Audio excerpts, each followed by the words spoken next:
رمضان رمضان رمضان يا Assalamu alaikum wa rahmatullahi wa barakatuh. Il est recommandé pendant le mois de Ramadan de s'adonner aux prières nocturnes qu'on appelle les tarawih, qui sont des prières surérogatoires. C'est bien de les faire à la mosquée en groupe, et si on ne peut pas, on les fait chez soi. Mais je voudrais quand même souligner ici la nécessité, pendant le mois de Ramadan, de respecter le voisinage. Lorsqu'on va à la mosquée, surtout la nuit. Vous savez que la nuit, les bruits, les nuisances se ressentent de manière beaucoup plus intense, puisque normalement c'est le calme.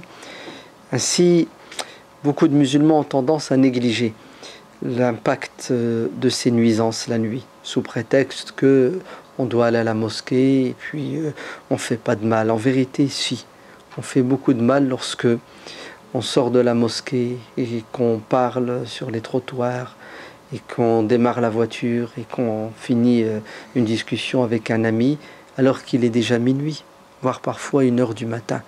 Comme si on était les seuls à vivre sur terre et qu'on ne dérangeait pas nos voisins non musulmans qui eux dorment à cette heure-là et ne leur est pas demandé de prier puisqu'ils ne sont pas musulmans. Alors je vous annonce une mauvaise nouvelle.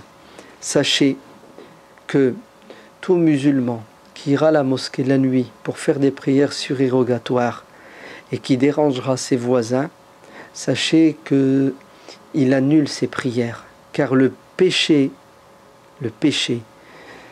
du voisinage est un grand péché. Le fait de faire du mal à ses voisins et de les déranger annule tous les actes surérogatoires. La preuve en est, c'est que le prophète sallallahu alayhi wa sallam a dit d'une femme qui priait et qui jeûnait, donc les prières non obligatoires et les jeûnes non obligatoires, donc une femme en apparence pieuse, à son époque qui avait une réputation de piété et que les gens ont congratulé, ils ont dit du bien d'elle, et lorsque le prophète apprend cela, il pose la question suivante: comment est-elle avec ses voisins? Et ils ont tous dit à l'unanimité qu'elle est désagréable avec ses voisins. Tous ses voisins la détestent tellement elle est mauvaise. Et le prophète a dit: La khayra fiha hiya finnar. Point de bien en elle, elle ira en enfer. Donc vous voyez que les actes rituels, tels les prières ou les jeûnes, ne peuvent pas être considérés comme des actes de piété qui nous rapprochent de Dieu si, en parallèle, nous commettons un péché grave qui s'appelle déranger les voisins.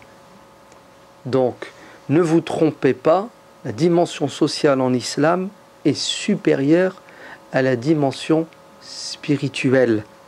En d'autres termes, quel est le but du jeûne et des prières? C'est de faire de nous de bons citoyens. Comment peut-on être considéré comme de bons citoyens si on dérange nos voisins au nom de notre spiritualité?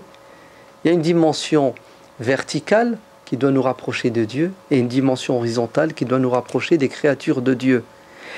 Et l'une ne doit pas se faire aux dépens de l'autre. Il doit y avoir un équilibre et une harmonie.